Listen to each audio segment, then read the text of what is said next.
መልካም ዜና ልንገራችሁ ትላለ። አይ ቲንክ እፎይም ዲያቆንም ስለምታውቋት ማለት ነው። ሜቢ እፎይ ያስታወስካት ሳራን አንድ ጊዜ መታ እየተማርኩ ነው ለመማር ፈልጋለሁ ያለች ልጅ እኔ ቤት ከፍቼ አይ ቲንክ ዲያቆንም ያስታውሷታል መሰለኝ። እግዚአብሔር ይመስገን ዛሬ ንስሐ ገብታለች። ስልኳን ቢስራ ላይ ነው እንጂ ትመጣለች። ያው ወስና ምን ብላ ያለችው ሳውዲ ነው። መጠመቅ ስለማትችል ግን ንስሐ ገብታለች። ሳራ ማለት ጎበዟ ልጅ አለ። ጎበዟ ልጅ አውርቻታለሁ አይደል? በውስጥ ማውራለን እኮ ከላይ ጋር አሁን የእናንተ ኢየሱስ ሳይሆን እግዚአብሔር አምሳያው ምንድን ነው የሚመስለው? እሱ ማለቴ አምሳያው ምንድን ነው የሚመስለው? ይፈታል ወይስ አይፈታም? አምሳያው ማለት መልኩ ማለት ነው። መልኩ የትኛው መልክ? በጣም ጥሩ መልክ ማለት እንደ ሰው ነው ወይስ አይደለም? ላሳየሽ፣ ችግር የለውም። የአምላክ የማይታየው አምላክ ታየ፣ ሲታይ ደግሞ በሰው መልክ ታየ፣ ተገለጠ ብለን እናምናለን። ማስረጃው አይደለም ያልኩት በኢየሱስ ሳይሆን አብ የሚባለው ኢየሱስ አብ የሚለው መለኮት የምትሉት እኛስ አሁን የጠየቀኝ ስለማን ነው? ስለ ክርስቶስ ነው አይደል? ስለ አካላዊ ቃል በኋላ ስግው ቃል አይደል? ክርስቶስ ማን ነው አይደል? ጥያቄ ኖ ስለ ክርስቶስ ሳይሆን አባቴ ስለሚለው ስለ አብ ጠየቀኝ። ስለ ስጋው አይደለም። ወይ ጉድ! ክርስቶስ አባት የሚለው አብን ነው። ስለ ክርስቶስ የጠየቀኝ ወይስ ስለ አብን የጠየቀኝ? ስለ አባው ስለ አብ። እሺ፣ አብ በስጋ አልተገለጠም። አብ መልኩ ይሄ ነው አይባልም። በስጋ አልተገለጠም። እሺ፣ አሁን ይሄ ነው አይባልም። በዘፍጥረት ላይ አሁን ለምሳሌ ስንተኛ ላይ ነው እግዚአብሔር አዳምን በአምሳሉ ፈጠረው የሚለውስ? ገዢ ማለት ነው። ችግር የለውም። ምን እዛ ጋር በአምሳሉ በመልካችን እንደ ምሳሌያችን እንፍጠር ሲል ገዢነት፣ እግዚአብሔር ገዢ ነው። እግዚአብሔር ኃያል ነው። እግዚአብሔር ቅዱስ ነው። በጸጋ ደግሞ ገዢ የሆነ ቅዱስ የሆነ ልዩ የሆነ የተከበረ ሰውን ፈጠረ ለማለት ነው እንጂ አዳም የመለኮትን መልክ ያዘ የሚል ሀሳብ አይደለም ያለው። ምክንያቱም ኦሪት ዘፍጥረት አንዴ ስማኝ፣ የመለኮትን ባህሪ ያዘ ሳይሆን በአምሳሉ እንፈጥር ዘንድ ሲል በመልኩ ማለት ነው፣ በአዳም መልክ። አዎ የእግዚአብሔር መልክ የሚለው የሁሉ ወንድም አለም የእግዚአብሔር መልክ ሲል ምን ማለት መሰለ? እግዚአብሔር ገዢ ነው። እግዚአብሔር ኃያል ነው። እግዚአብሔር ቅዱስ ነው። ስለዚህ በጸጋ ደግሞ ወይም በስጦታ ማለት ነው አዳም ቅዱስ የሆነ ሰው ገዢ፣ በፍጥረት ላይ ሁሉ ገዢ አድርጎ አልቆና አግኖ አክብሮ ፈጠረው ለማለት ነው። ለዚህ ማስረጃውን ልስጥ። ለዚህ ማስረጃው መሰለ የዘፍጥረት 5 ላይ አዳም ከገነት ከተባረረ በኋላ በመልኩና በምሳሌ ወለደ ይላል። አየው፣ በመልኩና በምሳሌ ወለደ። ምን ማለት ነው? በመልኩና በምሳሌው ማለት አዳም የሚወልዳቸው ደግሞ እሱን መስለው የእሱን ባህሪ ይዘው የአዳምን መልክ ይዘው ተወለዱ ለማለት ነው። ስለዚህ ልክ እዛ ጋር የእግዚአብሔር መልክ ሲል ኃያል የሆነ ገዢ የሆነ እግዚአብሔር፣ በጸጋ ደግሞ ገዢ የሆነ ኃያል የሆነ ልዩ የሆነ ክቡር የሆነ ቅዱስ የሆነ ፍጥረት ወይም ሰው የተባለ ፍጥረት ፈጠረ ለማለት ነው። አህመዳችን አለ አለሁኝ። አሁን እዚህ ጋር እያልከኝ ያለው በአምሳሉ የሚለው ከምን አንጻር ነው? እሺ እንግዲህ ለሶስተኛ ለአራተኛ ጊዜ ልድገምልህ፣ ችግር የለውም። ይኸውልህ እዛ ጋር ሰማለሁ። እሺ መታለሁ። እያወራ ነበር። አይ አላወራውም። አስወጥቶኝ ነበረ። እንትን ነው የሆነ ሲቆይ ስልኬ እንትን ይላል ያስወጣኛል። የተለመደ ከ6 ሰዓት በኋላ አሁን ተመልሷል። እንትን ሪስታርት አድርጌው ነው። እሺ ይቀጥል። ቀጥሎ።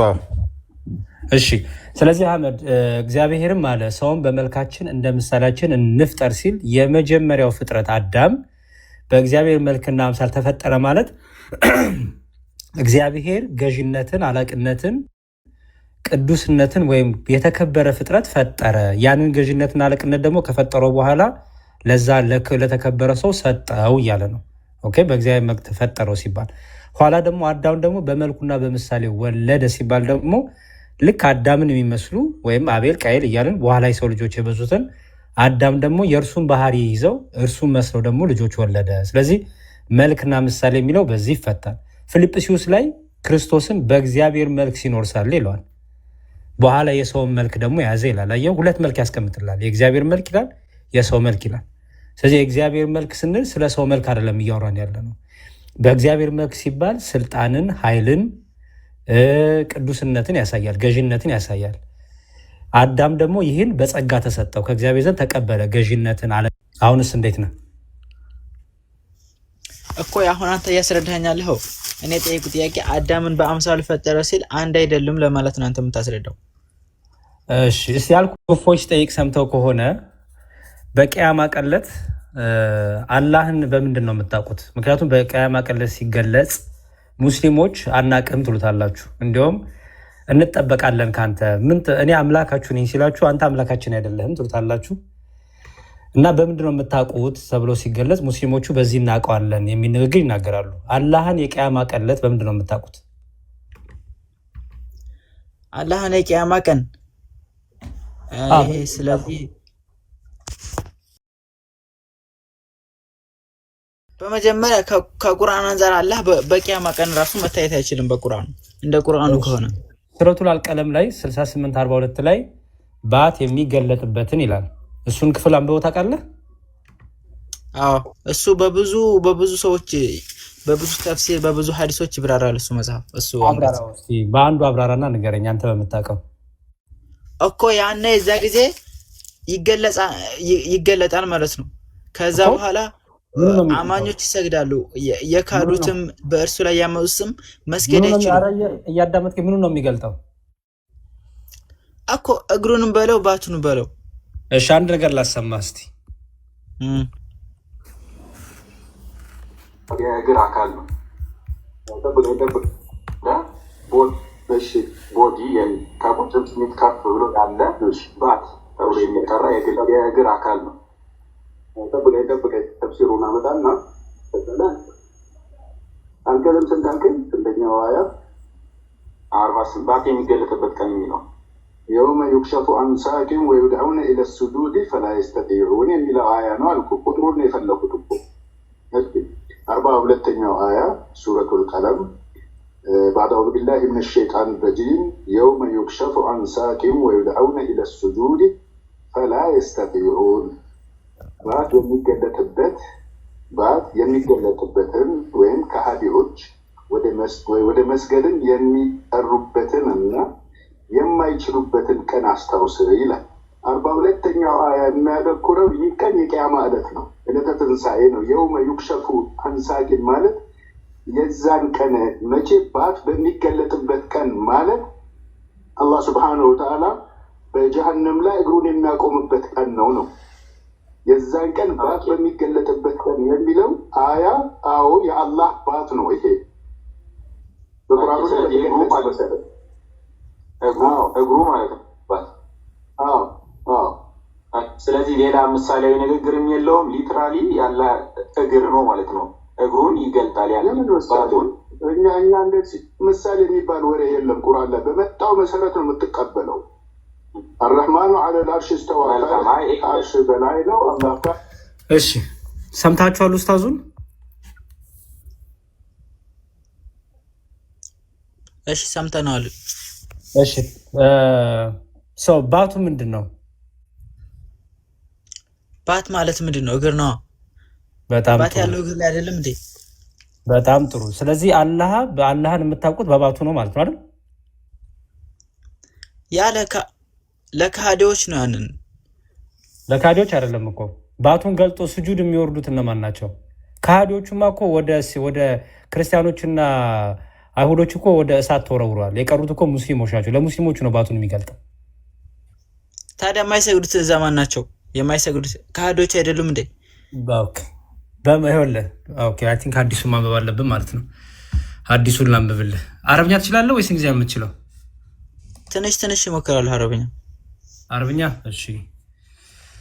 እሺ ቡኻሪ አዲስ ነው የማነብልህ። ኦኬ 7439 ይኸውልህ። አየው? እሺ እዚህ ጋር ምን ይላል መሰለህ? ይኸው እዚህ ጋር ከዚህ ልጀምርልህ።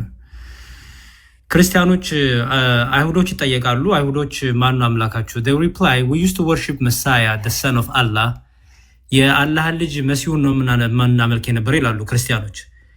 ከዛ you are liars for Allah has neither a wife nor a son እናንተ ውሸታሞች አላህ ሚስትም ልጅም የለውም ተብለው ወደ እሳት ይወረወራሉ።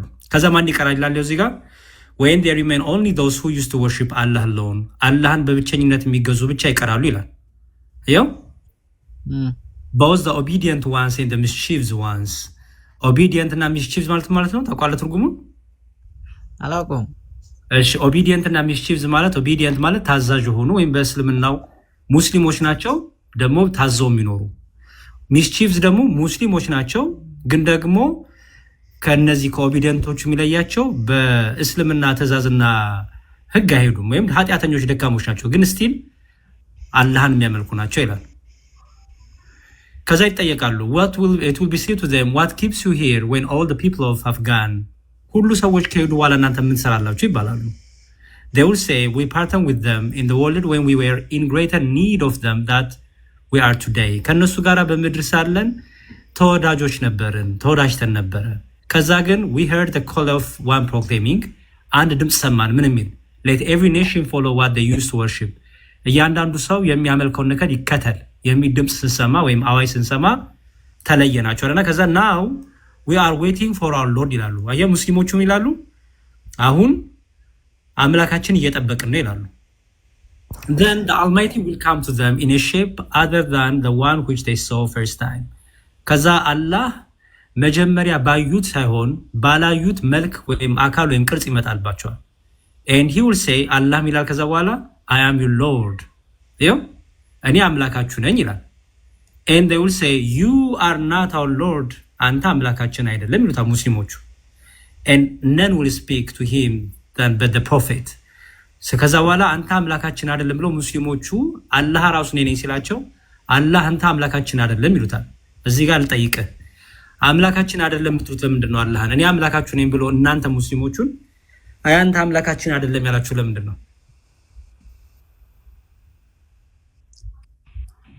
እንደዚህ የሚል የለም። እኔ አሁን የገለጽክልኝ ሐዲስ ላይ ነው ወይስ ቁርአን ላይ?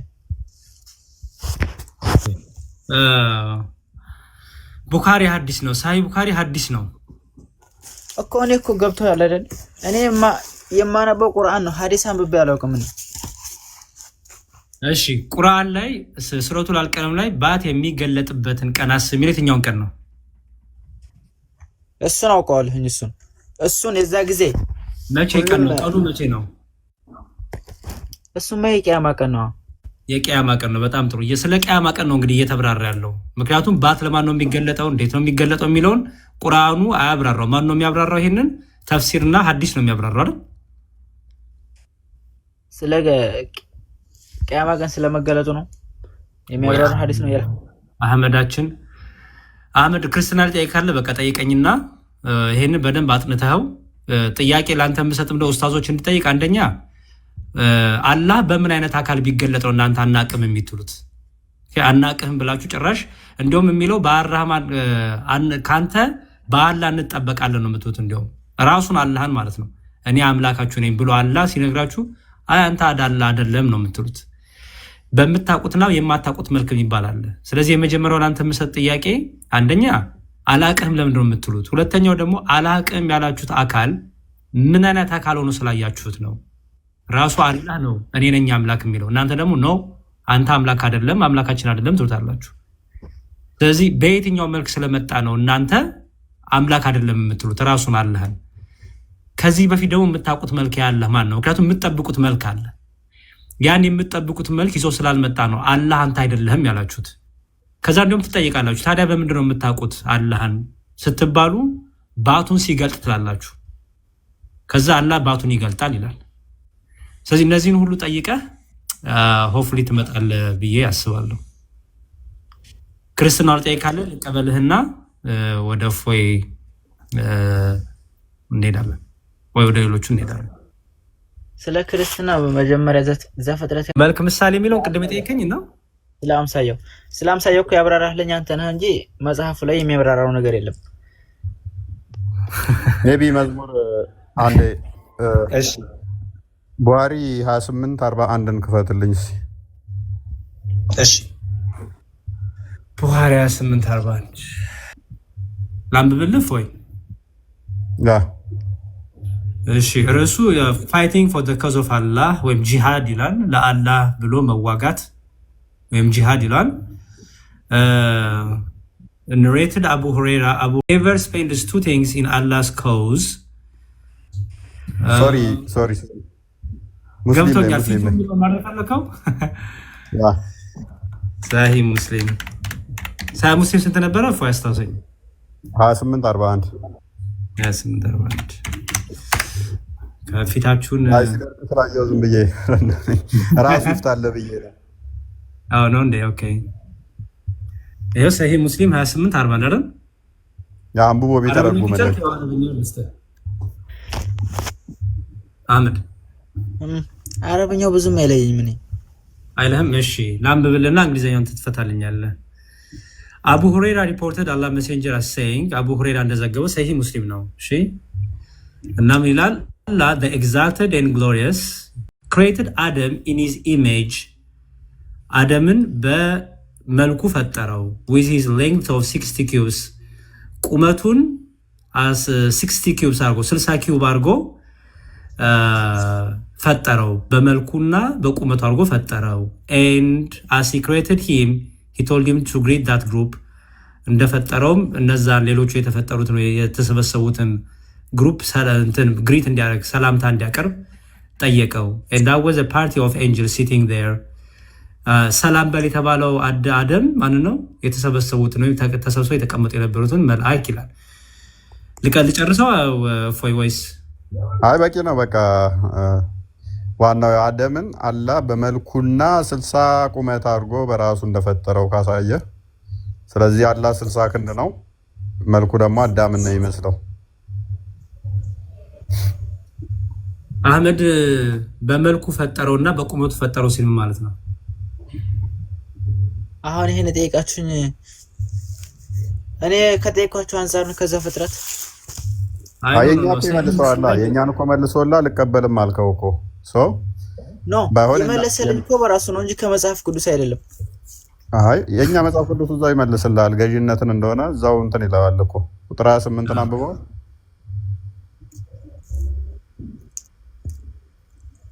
እየሰማን አይደለምና የእናንተ ግን ገዢነት አይደለም። በቃ ቁመቱን ሁሉ ጨምሮ እኮ ነው አላህ በራሱ መልክና ቁመት 60 ክንድ አድርጎ አደምን ፈጠረው አለ። ስለዚህ አላህ 60 ክንድ ነው፣ መልኩ ደግሞ አደምን ነው የሚመስለው።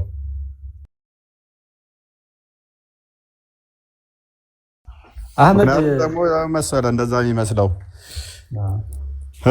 አላህ በተደጋጋሚ ቆንጆ እንደሆነ ይናገራል። አደምም ቆንጆ ነው ብላችሁ ነቢያቶች ቆንጆ ናችሁ ብላችሁ ታምናላችሁ። አላህ ቆንጅዬ እንደሆነ ደጋግሞ መሐመድ ተናግሯል። ቢያነል ተልቢስ ላይ ደግሞ ጺም አልባ እንደሆነና ፍሪዛም ጸጉር እንደሆነ ቢያነል ተልቢስ 7ኛው ቮሊዩም 290 ፔጅ ላይ አስቀምጦታል ነብይህ ማለት ነው። ሰው ቆንጅዬ ነው፣ ጺም አልባ ነው፣ ፍሪዛም ጸጉር ነው ተብሎ ተዛም ደግሞ ወንድ ልጅ ነው፣ ወጣት ልጅ ነው ብሎ ነው ያስቀመጠው። እስካሁን ድረስ እንግዲህ 600 ዓመት ሲጨምርበት ወጣት ነው አይደለም። ሌላ አጨቃጫቂ ጉዳይ ቢኖርብንም በጊዜው ግን ወጣት ነበር። የዛሬ 1400 ዓመት በፊት ማለት ነው።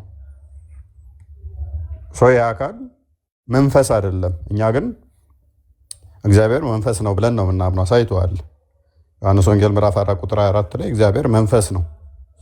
መንፈስ ከሆነ ደግሞ እንደዚህ ፊዚካል ቦዲ የሆነ አምላክ እንደናንተው የሆነ ጺም ያለው ፍሪዝ ያለው እንዳትጠብቅ፣ በሁሉ የሞላ በሁሉ ያለ ነው። እንደናንተ የሆነ አርሽ ላይ 8 መላእክቶች ተሸክመውት የቆመ የሆነ ባት ያለው ምናምን ነገር እንደዛ እንዳትጠብቅ ማለት ነው። ይነካ ሊዳሰስ የሚችል እንደዚህ ግዙፍ የሆነ ክብደቱ 8 መላእክቶች ተሸክመው ይሁት ያለ በክብደት ነው ያልኩ። እንደዛ እንዳትጠብቅ፣ የሆነ ስፔስ እና ፕሌስ ኦኮፓይ የሚያደርግ ማለትም ልክ የሆነ ከዛ ውጪ እንትን መኖር ማይችል ማለት ነው። የሆነ አርሽ ላይ ቁጭ ያለ ወይንም ደግሞ ቆሞም ሊሆን ይችላል የተደላደለ ብቻ። ያ እንደዛ ስለሆነ እናንተ ከኛው ጋር ታገናኘው። ያ የገዥነቱን አንድም ገዥነቱን ነው። ገዥነቱን ቁጥር 28 ላይ ፈጣሪ ገዢ ነው፣ በፍጥረቱ ላይ ገዢ ነው ፈጣሪ። ያንን ግን በጸጋ ለአዳም ሰጥቶታል። በሰማይ በምድር ያሉትን ሁሉን እንዲገዛ ያንን የእግዚአብሔር መልክ የገዥነት መልክ ሰጥቶታል። ያ መዝሙር ብዙ ስላለ እዚህ ላይ ብዙ ማለት አልፈልግም። ኤፍናንን እንቀበላት። ኤፍናን ሰላም ሰላም፣ እንዴት ናቸው? እግዚአብሔር ይመስገን አለን። እንዴት ነሽ? አለው። ብዙ ጊዜ ጥያቄ ጠይቃለሁ እና ፎይ ጋ ሂጂ ወይ ያሬድ ጋ ሂጂ ይሉኛል ልጆች፣ ግን እድሉን አግኝቼ አላውቅም።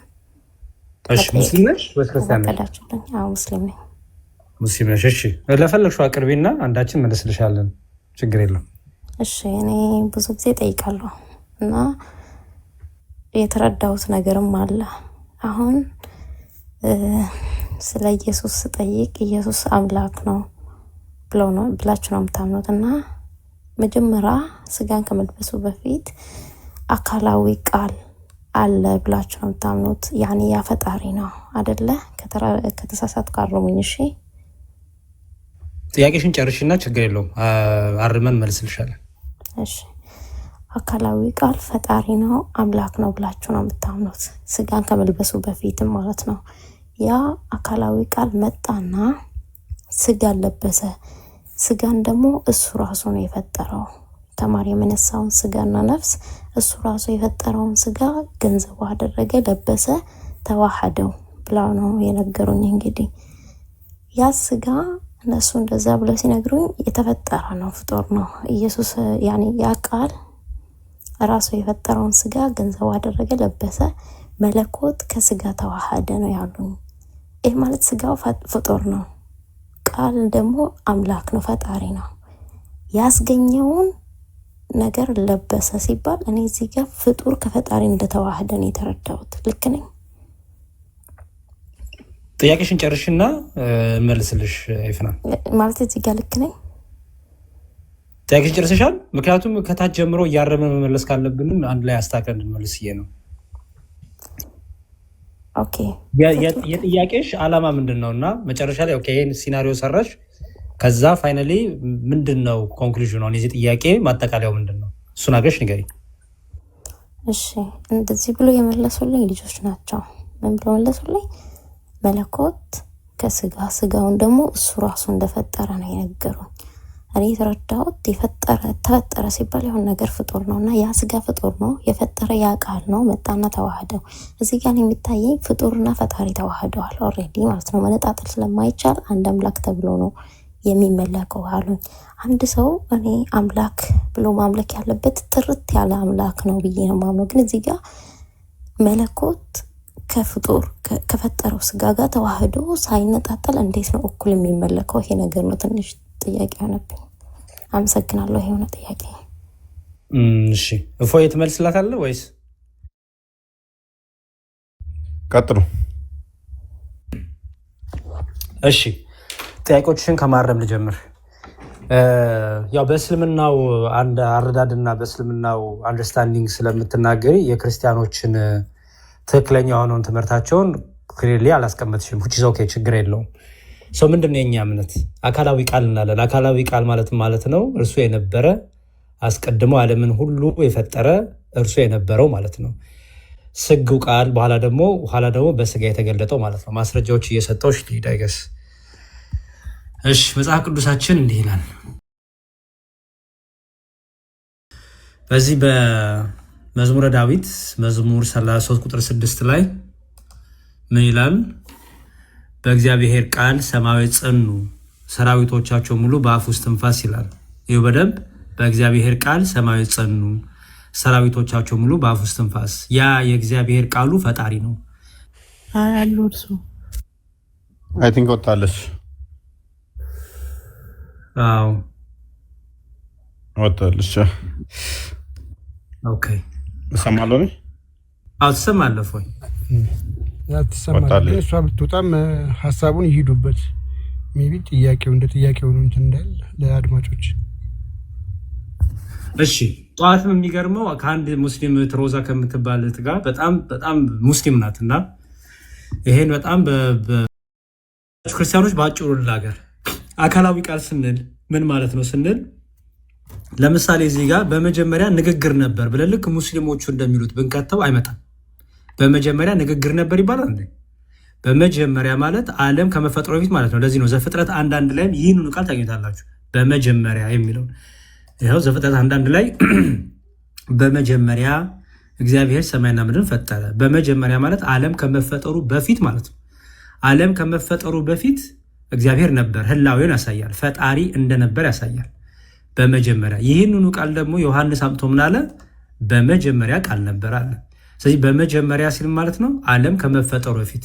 መዝሙረ ዳዊት ቅድም እንደነገረን መዝሙረ ዳዊት ምዕራፍ 33 ላይ በእግዚአብሔር ቃል ሰማያት ጸኑ ተፈጠሩ እንዳለ ያ ቃሉ ሰሪ አድራጊ ስለሆነ ከፍጡሩ በፊት ደግሞ ፈጣሪ መኖር አለበትና ያ ፈጣሪ የሆነው ቃል ነበረ አለ።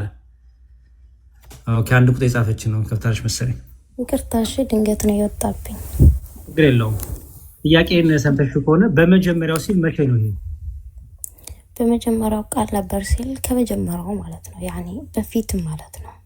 የትኛው እንደዛ ነው አይደል? እናንተ የትኛው በፊት ማለት ነው? ፍጥረት ከመፈጠሩ በፊት ማለት ነው አይደል? እሺ፣ ቃል ነበረ። አሁን ይሄ ቃል በመጀመሪያ ንግግር ነበር ይባላል? ቃል ነበር ነው።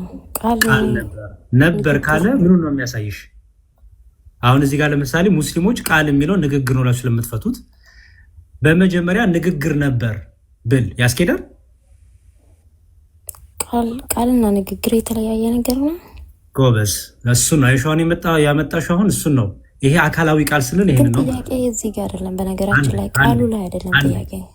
አንዴ ከዚህ ነው የሚጀምረው። ምክንያቱም ዘንድ ነበረ፣ ቃልም ደግሞ ራሱ ማን ይላል? እግዚአብሔር ነበር ይላል። እሺ፣ ቃልም ነበረ፣ እግዚአብሔር ነበረ። ስለዚህ እግዚአብሔር ነበር ወይም እግዚአብሔር ነው የተባለለት ቃል እኔነት አለው ማለት ነው። እኔ ባይ ነው። ስለዚህ አካላዊ ቃል ወይም ሎጎስ እንለዋለን ማለት ነው።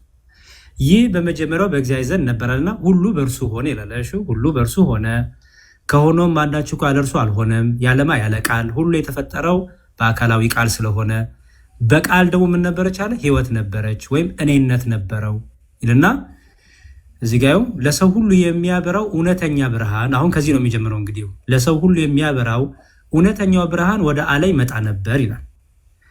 ለሰው ሁሉ የሚያበራው እውነተኛ ብርሃን ወደ ዓለም ይመጣ ነበር። ያልነበረ ነገር ይመጣል ይባላል? ይፍናል ቃል ነው አይደለም የሚመጣው? ጥያቄ እሱን ከላይ ያነበብንና እዚህ ጋር ለሰው ሁሉ የሚያበራው እውነተኛ ብርሃን ወደ ዓለም ይመጣ ነበር። ወደ ዓለም ይመጣ ነበር የሚባልለት ወይም ይመጣል የሚባልለት ያልነበረ ነገር ይመጣል ይባላል? እኔ እንጃ ማለቴ ከምን አንፃር ነው ስለ ሊል ይችላል። ወደፊት እንደዚህ አይነት ነገር ሊመጣ ይችላል የሚባል ነገሮች አሉ። ሳይኖርም ይመጣል ይባላል። ምክንያቱም ለሰው ሁሉ የሚያበራው እውነተኛ ብርሃን ነው የሚለው። መቼም ይሄ አንቺ ጋር ስላለው ፀሐይ ብርሃን አይደለም የሚያወራው። ኦኬ፣ ስለዚህ ወደ ዓለም ይመጣ ነበር ከተባለ ያ የነበረው ምንድነው ማለት ነው? ሊመጣ ነው ማለት ነው። ሊገለጥ ነው ማለት ነው አይደል? ምክንያቱም ለሰው ሁሉ የሚያበራው እውነተኛው ብርሃን ይላል። ፀሐይ ነው እንዳትኝ፣ ፀሐይማ ለሁሉ ሰው ይበራል። ይሄ ግን እውነተኛው ብርሃን ይባላል። እውነተኛው ሊመጣ ነው። በዓለም ደግሞ ነበር ይላል። እሺ፣ በዓለሙ ነበረ፣ ዓለምም በእርሱ ሆነ ይላል። ስለዚህ ዓለምን ሁሉ የፈጠረው በዓለም ሁሉ የመላው እርሱ ሊመጣ ነው ማለት ነው አይደል? አይደል? እሺ፣ እንደዛ ነው። ከዛ ሚላ መሰለሽ ቃልም ስጋ ሆነ አላው። ስለዚህ ዓለም ሲባል እንዴት ነው? በጣም ጥሩ። ሰው ሆነ ማለት ነው። ሰው ሆነ። ያ ሊመጣ ነው የተባለው በዓለም የነበረው ሁሉን ያደረገው ሁሉን የፈጠረው ያ ሊመጣ ነው። ሲመጣ ደግሞ ምን ሆኖ መጣ ማለት ነው? ሰው ሆኖ መጣ ማለት ነው። ቃልም ስጋ ሆነ ሲል ሰው ሆኖ መጣ ሲባል ዜጋ ሰው ሆኖ መጣ ሲባል ያ ቃል ቃልነቱን ትቶ ሰው ሆነ ወይስ? አይ ቃልም ስጋ ሆነ ስለሚል ቃልም ስጋ ሆነ ስለሚል ቃል ቃልነቱን አላጣም። ስጋም ደግሞ ስጋ ቃል ስለተዋህደው ስጋነቱ አልጠፋም። በአንድ አካል ውስጥ ሁለት ማንነት ማለት ነው። አይ እኛ ሁለት ማንነት አናምንም። ከተዋህዶ በኋላ ሁለት ማንነት የለም፣ ሁለትነት አይነጣጠልም። ለዚህ ማስረጃውን ተዋህደዋል። አዎ ላሳይሽ። ለዚህ ማስረጃውን ግን ስጋና መለኮት ተዋህደዋል። አዎ ስጋ ምክንያቱም አምላክ ሰው ሆነ እያላል ሊገለጥ ማለት ነው። ቅድም ከላይ እኮ ያመጣሁልሽ ለዛ ነው። ወደ ዓለም ሊመጣ ነው ሊገለጥ ነው ይል ነበር አይደል? ስለዚህ ሊገለጥ ስለሆነ ሲገለጥ ደግሞ በምን ተገለጠ? በሰው መልክ ተገለጠ። ፊልጵስዩስ ላይ ይሄን ሲያመጣልሽ እንዲህ ይላል። ፊልጵስዩስ ምዕራፍ 2:6 ላይ እርሱ በእግዚአብሔር መልክ ሲኖር ሳለ ከእግዚአብሔር ጋር መተካከል እንደመቀመጥ አልቀጠሩ የሚለው ነገር ግን የባሪያ መልክ ይዞ በሰው ምሳሌ ሆኖ ራሱን ባዶ አደረገ ይላል። ለምሳሌ አንቺ ኤፍናን ከእናት ከአባትሽ ስትወለጂ በሰው ምሳሌ ተገኘሽ ይባላል እንዴ? ይባላል? በሰው ምሳሌ ስትል ከእናት ከአባትሽ ስትወለጂ በሰው ምሳሌ ተገኘሽ ይባላል? አንቺ ኦልሬዲ ሰው ነሽ አይደል? አዎ ሰው ነኝ። በጣም ጥሩ። የሰው ምሳሌ ትባያለሽ አትባይም አይደል? ከምን አንጻር እንዳልኩሽ ነው። ይኸውልሽ እዚህ ጋር ክርስቶስ በሰው ምሳሌ ተገኘ፣ ሰው ሆኖ ራሱን ባዶ አደረገ ይላል። የነበረው በእግዚአብሔር መልክ ይኖር የነበረው የሰው መልክ ያዘ ይላል። ያ በእግዚአብሔር መልክ ይኖር የነበረው የሰው መልክ ያዘ ይላል። የሰው መልክ ያዘ ማለት ነው አምላክ ሰው ሆነ ማለት ነው፣ ወይም ቃል ስጋ ሆነ ማለት ነው። በምስሉም እንደ ሰው ተገኝቶ ይላል። አይሹ ያ በእግዚአብሔር መልክ ሲኖር የነበረው በሰው መልክ ተገለጠ ሲል ምን ማለት ነው? የእግዚአብሔር መልክና የሰው መልክ ምን ማለት ነው? ኤፍና ገባኝ። ግን ጥያቄ እኮ እዚህ ጋር እኮ ጥያቄ የለብኝም። ይቅርታ ግን መምህር ትገሉ ምን ማለት ነው ንገሪኝ። ጥያቄው እዚህ ውስጥ ስላለም ነው የሚፈታልሽ። ተዋህዶ የሚለው እዚህ ውስጥ ነው። በፊት የሰው መልክ የለውም ነበር ማለት ነው። ከዛ ከጊዜ በኋላ ያዘ ነው። በእግዚአብሔር መልክ ይኖር የነበረው ሲባል የማይታየው ታየ ማለት ነው። ኦኬ አምላክ ተገለጠ። ሲገለጥ ግን በሰው መልክ ተገለጠ ነው። በሰው መልክ ሲገለጥ አምላክነቱን አልተውም። ሰውም ደግሞ ስለሆነ ደግሞ ፍጹም ሰው ነው። ደግሞ አምላክ ስለሆነ ሰው የሆነው ፍጹም አምላክ ነው። ስለዚህ ፍጹም ሰው አምላክ፣ ፍጹም ሰው ሆነ አምላክ፣ ሰው ሆነ እንላለን ማለት ነው። ስለዚህ አምላክነት አልቀረም፣ ሰው ሲሆንም ሰውነቱ አልቀረም። እሺ ለዚህ ነው እዚህ ጋር ይላል በምስሉም እንደ ሰው ተገኝቶ ራሱን አዋረደ፣ ለሞትም ይኸውም የመስቀል ሞት የታዘዘ ሆነ ይላል። እሺ ራሱን ዝቅ አረገ፣ ራሱን በትህትና ዝቅ አረገ። ምን ሆነ? ሰው ሆነ ማለት ነው። ያ አምላክ ሰው ሆነ ማለት ነው ባጭሩ። ግን እኔ ጥያቄ እኮ ይሄ አይደለም። ይሄ ነገር እኮ እኔ መጀመሪያ ስናገር ነበረ ቃል ፈጣሪ ነው የመጀመሪያ የነበረ ነገር ነው ብላችሁ ታምናላችሁ አልኩ። እዛ ጋር አይደለም የኔ ጥያቄ። መጥቶ የተዋሃደው ወይ ደግሞ የለበሰው ወይ ደግሞ ከማርያም የነሳው ስጋና ነፍስ ግን እሱ ራሱ የፈጠረ ነው። ማን ነው የፈጠረው? ያ ቃል የፈጠረውን ነገር ያ ቃል የፈጠረውን ነገር ለበሰ ኦር ተዋሃደው። እውነት ነው። አሁን እናንተ ስታመልኩ አምላኬ ብላችሁ እጃችሁን ክርስቲያኖች እጃቸውን አንስተው ሲያመልኩ ጥርት ያለ አካላዊ ቃል በፊት ላይ ቃል ብቻ ነበር እንግዲህ የሚመለከው ሰውነትን ስላለበስ አይደለ? ላሳይሽ በቃ ይሄው መጽሐፍ ቅዱስ ይላል እንድትረዳ ነው። ላሳይሽ ይሄው ድንግል ማርያም የማህፀኗን ፍሬ ልጇን ማለት ነው ልጄም ትሏለች አምላኬም ትሏለች። ላሳይሽ ሚላን እዚህ ጋር ማርያምም እንዲህ አለች፣ ነፍሴ ጌታን ታከብሯለች፣ መንፈሴም በአምላኬ በመድኃኒቴ ሐሴት ታደርጋለች። ድንግል ማርያም አምላኬ ያለች የምትጠራው ማን ነው? ልጇን አይደል? ሰው የሆነ ልጇን እሺ አይደለ? እሺ ከዚህ አንፃር እንደዛ ነው። ግን ስለዚህ እኛ እየነጣጠልን ስሚን ቀይፍናል ከተዋህዶ በኋላ ቃል ስጋ ከሆነ በኋላ ነጣጥለን ይሄ አምልኮ ይገባዋል፣ ይሄ አምልኮ አይገባውም፣ ይሄ እንዲህ ነው፣ ይሄ እንዲህ ነው እያልን ለሁለት አንከፍልም። ልክ ድንግል ማርያም እንዳለችው ከተዋህዶ በኋላ ሰው ከሆነ በኋላ ራሷን ከእሷ የተወለደው ልጇን አምላኬ ብላ ጠራለች። ስለዚህ እኛም የድንግል ማርያም ልጅ ኢየሱስ ክርስቶስን በሰው የተገለጠው ሰው የሆነውን አምላካችንን አምላካችን ኢየሱስ ክርስቶስ እንለዋለን። ቃል ስጋ ከሆነ በኋላ መከፈል፣ ሁለትነት፣ መለያየት የለም። ኦኬ እኔም እኮ የለያየው ወይ የቀጠልኩ ሳይሆን መጀመሪያ ቃል ነበረ። ቃል ፈጣሪ ነው ያላችሁት። እንግዲህ ባስረዳችሁ መሰረት ያ ፈጣሪ ከማርያም ከመወለዱ በፊት አምላክ ነው አይደለ? ሁሉም ሰው የሚያመልከው ነበር አይደለ? አምልኮ ሰው ከመሆነ በኋላ አልቀረም። ያ አምልኮ ቀጥሏል። ጥያቄ እኮ እዚህ ጋር አይደለም። ጥያቄን እንድትረዳ ቆይ እንደዚህ ልበል ማለት ከስር አዎ ወይ አይ ያልከኝ ያረምከኝ ቢሄድ ጥሩ ነው። ምክንያቱም አንተ ጥያቄ ሌላ ነገር እየመሰለህ አይደለም። ቆይ ይኸውልሽ አይ አሁን በሚባል አይደለም። ይኸውልሽ አምልኮ ለእግዚአብሔር የሚሰጠው አምልኮ ቆሞ አያውቅም። ኦኬ ምንድነው የሆነው? ሰው ሆኖ ተገለጠ አምላክ። ስለዚህ ሰው በመሆኑ አምላክነቱ አልቀረም። ስለዚህ አሁንም እሱ አይደለም እኮ ያረድዬ ቆይ አንዴ ላስረዳ። ማለት ጥያቄን ግልጽ ላድርገው መሰለኝ ትንሽ አነጋገር የሚያስጠላ ከሆነ ይቅርታ አድርጉልኝ። እኔ በደንብ ማወቅ ስለምፈልግ ነው። ጥያቄ ጠይቄ ሲመልሱልኝ ጭንቅላቴ ደግሞ በቃ ይሄ ማለት እኮ ይሄ ነው የሚለኝ ነገር አለና እሱን ለማረጋገጥ ነው የምጠይቀው። እየጠበኩሽ ነው፣ ችግር የለውም። እሺ መጀመሪያ ከማርያም በፊት ያ ቃል ነበረ፣ ከአቤት ተገኝ ያ ቃል ነበረ። ያ ቃል ፈጣሪ ነው፣ ሁሉንም ነገር የፈጠረ ነው፣ ማርያምንም ጨምሮ ማለት ነው። በእናንተ እምነት መሰረት ያ ቃል የፈጠረውን ነገር ከማርያም በፊት አምላክ ነው፣ ፈጣሪ ነው፣ ይገዙት ያመልኩት ነበረ። እንግዲህ አምላክ ነው በእናንተ እምነት መሰረት ነው እና ያ የሚመለከው አምላክ ጥርት ያለ አምላክ ነው፣ ምንም ነገር የለበትም አምላክ ነው። ምን ማለት ነው ጥርት ያለ አምላክ? ምንም የለበትም ስ ያልገባኝ ስለ በቃ አምላክ ነው፣ ሌላ ነገር የለበትም። ምን ማለት ነው ምንም የለበትም ማለት? ፈጣሪ ብቻ። ቆይ እኮ ልመጣልህ ነው፣ ግን ከጊዜ በኋላ ይፍናን አንዴ ቆይ፣ እሱን ልመልስልህ ነው እኮ። አንዴ ቆይ፣ መጀመሪያ ሰው ከመሆኑ በፊት ምንም የለበትም ያልሽው ምኑ ነው? ምንም የለበትም ማለቴ አምላክ ብቻ ነው። ምን ማለት ነው እኮ ብቻ ነው? ብቻ እኮ ነው አምላክ አምላክ ነው፣ ሌላ ነገር የለም። ምንም የለበትም ያልሽው ምኑ ነው?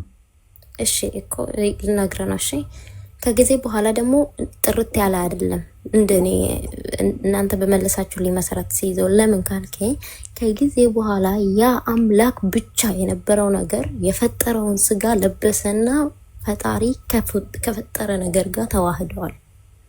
ፍጡር ከፈጣሪ እንደማለት ነው። በግልጽ ተዋህደ ማለት አይቻልም።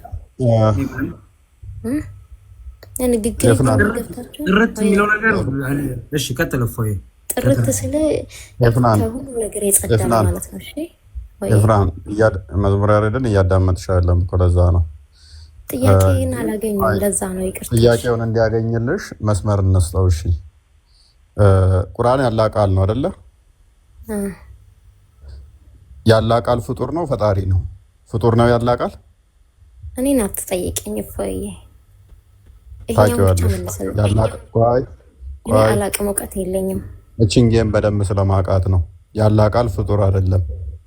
ሰው ያላ ቃል ፍጡር ያልሆነው ፍጡር የሆነ ወረቀት ላይ መጥቶ ሰፍሯል። ስለዚህ ጥርት ያላለ ጥርት ያለው ላይ መጥቶ ሰፍሯል ማለት ነው። በአንቺ ንግግር መሰረት ወረቀቱ ፍጡር ነው ብላችሁ ታምናላችሁ? ቃልነቱ ላይ አይደለም የኔ ጥያቄ ፎይ። እሺ ሱናን አቢ ዳውድ 47:37 ላይ ክፈትልኝ እንትና መዝሙር። በሷ ሎጂክ መሰረት ከጊዜ በፊት ያላ ቃል ወረቀት ላይ ከመስፈሩ በፊት አላ ጥርት ያለ ነበር። መጣና ቃሉ ደግሞ ወረቀት ላይ ሰፈረና ቆሸሸ ማለት ነው። እንደዚህ አይነት እንደዚህ ከሆነ የምታወሩት ለወረድ መሰለኝ። እኔ ጥያቄ ልጠይቅ ነው። እሳቸው ጋር ሂጂ ሲባል በደንብ ታስረዱኛላችሁ ብዬ አስቤኝ ነበር። እንዳወርጂ እወርዳለሁ። እኔ ሐዲስን ልቀር አይደለም የመጣሁት፣ ስለ ቁርአን፣ ስለ መጽሐፍ፣ ስለ ኢየሱስ በደንብ እንድታስተምሩኝ ነው እኮ። እንድትማሪ እኮ ነው። ቃል ምንድን ነው እያለ እያስረዳሽ እኮ ነው። ስለ ቃል እኮ አይደለም የኔ ጥያቄ። አዳምጪ። አካላዊ ቃል ስጋን ተዋሃደ። ከተዋህዶ በኋላ ተከፍሎ የለም። ይሄ ፍጡር ይሄ ፈጣሪ ብለን አንከፍልም፣ አንድ ባህሪ ነው ምናምነው ብሎ እያስረዳሽ ነው። አንቺ ግን ቆይ አዳምጪ። ማዳመጥ ችሎታ ያለሽም ማዳመጥ ትችያለሽ። ጥያቄን መልሱልኝ። 47:37 ነው ያልኩት እኔ 47:37 ምንድነው እሱ? ግልጽ ለማድረግ ያለ ኦዲየንስ ለአንቺ ብቻ ሳይሆን ተደራሽ የምናደርገው ኦዲየንስን ነው። ልብ በሉ። በቃ ምን መሰለህ ወይ መልሱን ከሐዲስ ጋር የምናገኘው ከሆነ እጅ ሐዲስ ልናርምር። ቆይ አዳምጪ። ምክንያቱም ይህንን ጌም አንቺ ላይ ሳመጣው በጣም ዞር ስቴናሪዮ ይሆንብሻል። ለምን ጌም ታመጣለህ? መልስ አታመጣም እንደ ጌም። ፕሊስ ተረጋጊፍ ነው። ለሪከርድ አይመችሽም አሁን አይ ነው ለሪከርድ የገባሽው ለሪከርድ አይመችሽም። ተረጋጊ፣ አዳምጪ። ቆይ ተማሪ እንዳወሽ መልሱልኝ። ተረጋጊ፣ አዳምጪ። የመዝሙር ያሬድ በደንብ አስረድቶሻል። በመጀመሪያ ቃል ነበር ብሎ ሲልሽ ቃል አስቀድሞ እንደነበረ በመጀመሪያ ቃል ሆነ አይደለም የሚለው ክፍሉ ዮሐንስ 1:1 ላይ በመጀመሪያ ቃል ሆነ ቢል ኖሮ ኦኬ ያኔ ቃል ተፈጠረ የሚል ያስይዝ ነበረ። ነበር ካለ ግን አስቀድሞም እንዳለ ያ ቃል ደግሞ በእግዚአብሔር ዘንድ እንደነበረ ያ ቃልም እግዚአብሔር እንደነበረ ቁጥር 3 ላይ ሄዶ ያ ቃል ሁሉን የፈጠረ እንደሆነ አንዳች እንኳ ያለሱ እንዳልሆነ ቁጥር 14 ላይ መጣሽ። እሺ ቁጥር 10 ላይ አስቀድሞ ያ ቃል በዓለም እንዳለ ያ ቃል የሰዎች ብርሃን እንደሆነ ሕይወት ብርሃን እንደሆነ ቁጥር 14 ላይ ቃልም ስጋ ሆነ ሲል ግን መለወጥ እንዳልሆነ ለምን በእኛም አደረ ስለሚል በደንብ አብራርቶልሻል። ተተዋህዶ በኋላ ግን ምን ብለን እኛ እናምንም አለሽ። ይሄ ፍጡር ይሄ ፈጣሪ ይሄ ይመለካል ይሄ ማይመለክ ብለን አናምንም።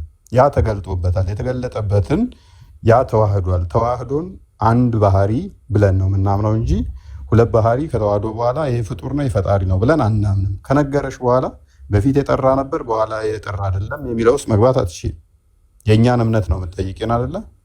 እኛ እንዴት ነው የምናምነው? አንድ ባህሪ ብለን ካመንን ስጋ በከብዷል ብለን እናምናለን። አንድ ባህሪ ነው ያልከው? ያ ይሄ ፍጡር የፈጣሪ ብለን የአምላክ ባህሪ ብቻ ነው። እሺ አዳምጪ። አሁን ጣልቃ አትግቢያ። ሚዩት አድርጊና አዳምጪ። እሺ ሚዩት አድርጊው። በቃ እንደዛ። ስለዚህ ከተዋህዶ በኋላ ከፍለን ግን ምን አንልም። ይሄንን ሲያደርግ እንደዚህ ነው፣ ይሄንን ሲያደርግ እንደዚህ ነው እየነጣጠልን አንልም። በአንድ ባህሪ አንድ መለኮት ያ የተዋሃደው እንጂ አንቺ እንደምትይው ይሄንኛው ፍጡር ነው ያደረገው ይሄንን ሲያደርግ ደግሞ ፈጣሪ ነው እያልን አንከፋፈልም። ምን ከፋፍለው ነገር የለም። አንቺ እየከፋፈልሽ እያሰብሽው አስቀድሞ ሲያደርግ እንደዚህ ነበር በኋላ እንደዚህ ነው እያልሽ ነው። ይሄን ጌም ያመጣ ነው ለምንድን ነው አንቺ ላይ ያመጣ ነው? አስቀድሞ አላህ ቃሉ ነበረ። ቃሉ ግን መጥቶ ቁርአን ሆኗል። ሱራ 9:6 ላይ ከለም አላህ ብላችሁ የምታምኑ ቁርአንን ነው። ወረቀቱና ፔኑ ጽሁፉን ግን ምንድን ነው? እሱ ፍጡር ነው ብላችሁ ታምናላችሁ። ቃሉ ግን ምንድን ነው? ፍጡር አይደለም ብላችሁ ታምናላችሁ። እዚህ ጋር ሱናን አቢ ዳውድ 47:37 ላይ እንደምታዩት አቡ ዳውድ said this is a proof of the fact that the Quran is not created ይላል። ቁርአን ፍጡር ላለመሆኑ ይሄ ምስክር ነው ይላል። ስለዚህ ቁርአን ፍጡር አይደለም ማለት እናንተ ዘንድ ቁርአን ከሙሐመድ ላይ ከመውረዱ በፊት ፍጡር ያልሆነ አላህ ብቻ የሚባል ነበረ። ቁርአን ከመጣ በኋላ ግን ፍጡር ያልሆኑ አካላት ስንት አሉ? አላህ የሚባልና ቁርአን የሚባል። ቁርአንም ምን ስላልሆነ ፍጡር አይደለም። ፍጡር ካልሆነ አንድ ነገር ደግሞ ፍጡር ካልሆነ ደግሞ አንድ ነገር ምንድን ነው? እሱ ማለት ነው ፈጣሪ ነው ማለት ነው። ፍጡር ካልሆነ ፈጣሪ ነው ማለት ነው። ስለዚህ እንዴት ነው እሱ ፍጡር ይሄ ፈጣሪ የሚሆነው? ቃሉ ኦኬ። ወረቀቱን ፍጡር ነው ብላችሁ ታምናላችሁ። ስለዚህ ፍጡር ያልሆነው አላህ ቃሉ ፍጡር የሆነ ወረቀት ላይ መጥቶ ተዋህዷል። በዚህም መሰረት ከጊዜ በኋላ እንዳንቺ አባባል አላህ በፊት ጥርት ያለ ነበር፣ በኋላ ደግሞ ጥርት ወደ ማለት መጣ ማለት ነው። እንቀጥል። በትንሣኤ ቀን አላህን ቅድም ከፍተልሻል እንትና መዝሙር ያሬድ በሁለት ቅርጽ ይመጣል። አስቀድሞ አላህ የሚለዋወጥ ባህሪ ነበር የነበረው ወይንስ አንድ? ያ ሁለት ቅርጽ ሲመጣ ስለዚህ አላህ ምን ይሆናል ማለት ነው? ያለ መጥራት ወደ ያለ መጥራት ይመጣል ማለት ነው። እናንተ ጋር ዘወረስ ሴናሪዮ ነው ምልሽ። ለዛ ነው ሁለት ቅርጽ አለው። አንድ ማንነት ያለው አካል ሁለት ቅርጽ የሚይዝ ከሆነ ወደ አለመጥራት ውስጥ የማምጣትስ ይሄ ይሆናል ማለት ነው። መዝሙር ያሬድ ጣልቃ ስለገባሁባችሁ ሶሪ። እፎይ አንተ ራስህ ትመልስልኛለህ። አሁን ኮሜንት ላይ አንዳንድ ሰዎች የተረዱኝ ሰዎች እሱ አይደለም ጥያቄው እያሉ ነው። እውነት አሁን ቁርአኑን መልሽልኝና እኔ መልስልሻለሁ። እኔ አላውቅም እውቀት የለኝም። እኔ ልጠይቅ የመጣሁት ከመጽሐፍ ቅዱስ በቁርአን ተመጣጣኝ ማለት ነው። ያላህን ቃል እንደዚህ ሲይዝ ያላህ ቃል ፍጡር አይደለም። ፍጡር ነው መጥቶ ሲላቀቅ እስኪ ስር 2000 ሰው አለ። የተረዳኝ ሰው ካለ ንገሩኝ። ወላሂ እውነቴን ነው። እኔ እኮ ቃሉ ፈጣሪ ነው ፍጡር እኔ እኮ ቃሉ ፈጣሪ ነው ብዬ እየነገርኳችሁ ነውላ። እንደዛ እንደምትሉ አቃለው እሱ ጋር አይደለም ጥያቄ ብያለሁ። ኤፍናን እኔም ያላህ ቃል ፍጡር አይደለም ፈጣሪ ነው ብዬ አመንኩልሽ። ግን ወረቀቱ ፍጡር ስለሆነ ፍጡር የሆነው እና ፈጣሪ የሆነው ቃል እንዴት ተዋሃዱ? ታርጎት ነገሩን በአላህ ወላሂ ኡፋይዳ ሂጂ መዝሙር ያሬድ ጋር ለማትገቢ ይሉኛል። ሁሉም ያቆኛል እዚህ ስር ያለው እኛ ምናምነው ነው እናንተ የምታጭበረብሩት። ኤፍናን እኛ ምናምነው ነው እናንተ የምታጭበረብሩት ነው። ስለዚህ የምታጭበረብሩበትን አሁን ዲባንክ እናደርገዋለን ማለት ነው። ስለዚህ ፍጡር ያልሆነ ቁርአን የሚባል አላህ፣ እንደገና ደግሞ ፍጡር ያልሆነ አለ። ሁለት ፍጡር ያልሆነ በእስልምና የሚመለኩ አሉ። አውጣና ሳያቸው ለህዝቡ ቃል። አላህ ፍጡር ነው ኤፍናን? አላህ ፍጡር ነው አይደለም? ኦኬ፣ ካላወቅሽ ታዲያ ምን ትሰሪያለሽ? አላህ ጣዖት ነው? አጅብ እኮ ነው ወላሂ። ለምን አትቆይ? አሳያቸው። እስልምና ጨለማ ነው፣ ክርስትና ብርሃን ነው አላችሁ አይደለ? ከክርስትና ሰው ሲጠይቅ ቆይ አሳያቸው። ቁርአን ምን አይደለም? ፍጡር አይደለም። አላህ ምን አይደለም? ፍጡር አይደለም። ስለዚህ ሁለት ፍጡር ያልሆኑ ነገሮች አሉ። ቁርአን ከመውረዱ በፊት እንደ እስልምና ቴዎሎጂ አላህ እንደው ፈጣሪ ቢሆን ጥርት ያለ ነበር አላህ ማለት ነው። በኋላ ግን ቁርአን እናወረደና መድብለ አምልኮን አመጣ ማለት ነው። ቁርአንን ተደርቦ እሱ ጋር እንዲመለክ አደረገ ማለት ነው። ታስረጅናለሽ? ይሄን ክፍል አስረጅነስ። ይሄን ክፍል እፎይ አንድ ሰው እኔ አላቅም ለመማር መጣው ጥያቄ በነፃነት በደንብ ጠይቅ። ይሄንን እያመንሽ ነው። ይሄንኛውን ስህተት ነው በያ የምትጠይቂ ከሐዲስ ላይ ካልመለሽ የሚባል ነገር አለ እንዴ? ኖ ምክንያቱም እየጠየቅሽው ያለሽው አንቺ ክፍል ላይ ያለን ነገር ነው እያልኩሽ ነው። በነገራችን ላይ ለመጀመሪያ ጊዜ ብቻ አይደለም ኢፍናን፣ እኔ ራሴ ጠይቄሽ እንደዚሁ አልነካውም ብለሽ ነው ሮጦሽ የወጣሽው። ከዚህ በፊት እውቀት የሌለኝ ሳይሆን አትሊስት ዛሬ ሲጠይቅሽ ይህን ጥያቄ ኡስታዞችሽን ጠይቀሽ ቢያንስ 15 ቀን 20 ቀን ውሎታል። በዚህ ቀናት ውስጥ ኡስታዞችሽን መጠየቅ አልሞከርሽም። ስለዚህ እኛ እያወራን ስላለው ነገር ሊገባሽ አይችልም። ልክ እስልምና ላይ ስትጠየቂ ሁሉ ጊዜ ምክንያቱ አስረድተንሽ ሁን ብለሽ አንቺ በሌላ መንገድ እያመንሽ ያለሽው የባሰ ነገር ነው። እስልምና ውስጥ እያመንሽ ያለሽው የባሰ ነገር ነው። ሲቀጥል ደግሞ አንቺ እንድትረጂ ነው። እስልምና እኮ ትክክል አይደለም ብላችሁታል አይደለ? አንቺ ይሄ ትክክል ነው ያለሽ ነው ጥያቄው። ይሄ ተገቢ ነው ያለሽ ወይ? አንቺ ለመጣሽ ሎጂክ የኔን ተው። እሱ ለምን እንተዋለን? አንቺ አሁን በእናንተ ሜዳ ልጫወታ ነው በግልጽ ስነግርሽ ተደጋጋሚ ስለምታደርጊ ነው ማለት ነው። ጥያቄ እኮ አልደረሳችሁም ገና። እኔ እኮ ቃል ቅድሚያ እስኪ አንቺ አሁን ስህተትን ትክክል ነው ማለት አትችይም ወይ? ስህተት የሆነ ስህተት ነው፣ ውሸታምን ውሸታም፣ ሌባ ማለት አትችይም? አልችልም እኔ። ይብቃሽ በቃ። ካልቻልሽ ሌባን ማትይ እንደዛ ማትይ ከሆነ ምክንያቱም እስልምና ውስጥ ስለተቀመጥሽ ስለ ሐዲስ እንድታስተምሩኝ ሳይሆን ራሳችሁን ይችላል ኤፍናን፣ ምክንያቱም ሙስሊም እንደመሆንሽ እያመንሽ አንቺ ጋር ያለውን እኛ ጋር መተሽ መጠየቃችም እናንተ ጋር ድና የምታደርጉትም እኛ ከልፍለን እናወጣለን። ትልቅ መልስ ነው። እኔ ጋር ጥያቄ መጠየቃችን ማለት እኮ ትልቅ ነገር ነው። ጥሩ ነው። መጠየቅ ትችያለሽ። ስትጠይቂ ግን አንቺ መጽሐፍ ላይ 1 ሲደመር 1 2 ተብሎ ተጽፎ እናንተ ጋር እንዴት ነው 1 ሲደመር 1 2 የሚሆነው ብለሽ መሞገታችም እዚህ ጋር ያለውን ሆኖ ለምን ሌላ ነገር ተጠይቁኛላችሁ?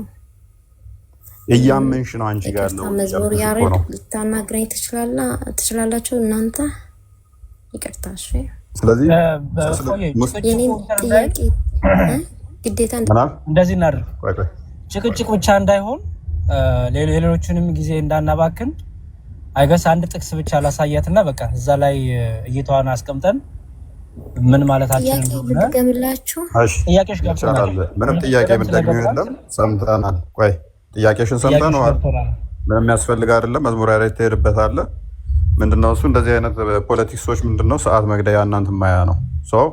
በዚህ ውስጥ ግን አድቫንቴጅ መያዝ ስላለብን ነው። እኛ እስልምና ውስጥ ፍጡር ያልሆነ ቁርአን የሚባል አለ። ፍጡር ካልሆነ ደግሞ ፈጣሪ ነው ማለት ነው። ከስር ያላችሁ አዳምጡ። ለምን ወጣሽ ነይ? ፍጡር ያልሆነ ቁርአን አለ ማለት ነው። አልወጣሁም ግን እወጣለሁ። የማትመልሱልኝ ከሆነ ምን እሰራለሁ? እዚህ ተዘፍፌ ይመለስልሻል። እንዳወጪ አሁን እቺ የፍናን የምትባለው አዳምጪ። የፍናን የምትባለው እንግዲህ ክርስትና ላይ ሰጥቷትና ጤረራ እየሞገተችን ነው። እስልምና ላይ ግን ምንም የምታውቀው የለም። አላህ የሚባል ፍጡር ያልሆነ አለ። ቁርአን የሚባል ደግሞ ፍጡር ያልሆነ አለ። የአላህ ቃሉ ፍጡር አይደለም ብለው ያምናሉ። ፍጡር የሆነ ወረቀት ላይ መጥቶ ተዋህዷል። ስለዚህ አላህ ፍጡር ያልሆነው ነገር የአላህ ሲፋቱ አንዱ ከለሙ መጥቶ ወረቀት ላይ ሰፍሯል። ፍጡርና ፈጣሪ ያልሆነ ተዋህደዋል። እስልምና ውስጥ እንደዛ ያምናሉ። እኛ ጋር መጥተው ግን ቃሉ እንዴት ከስጋ ጋር ፈጥሮ ስጋውን እንዴት ይዋሃዳል ብላ እንዴት ሱብሃን አላህ ይሏቸዋል ማለት ነው። ይሄ እስልምና ዲሌማ ነው። መዝሙር ያረቀጥሉ። እሺ ዴቫ እንትን አሳያት። ቆላሴስ 2:9 አውጣላትና በቃ ይሄን ክፍል አይታለው። እዛ መንገድ እየነዳው ስለሆነ እሺ አንዴ ችግር የለም ዲያቆን። ቆላሴስ 2:9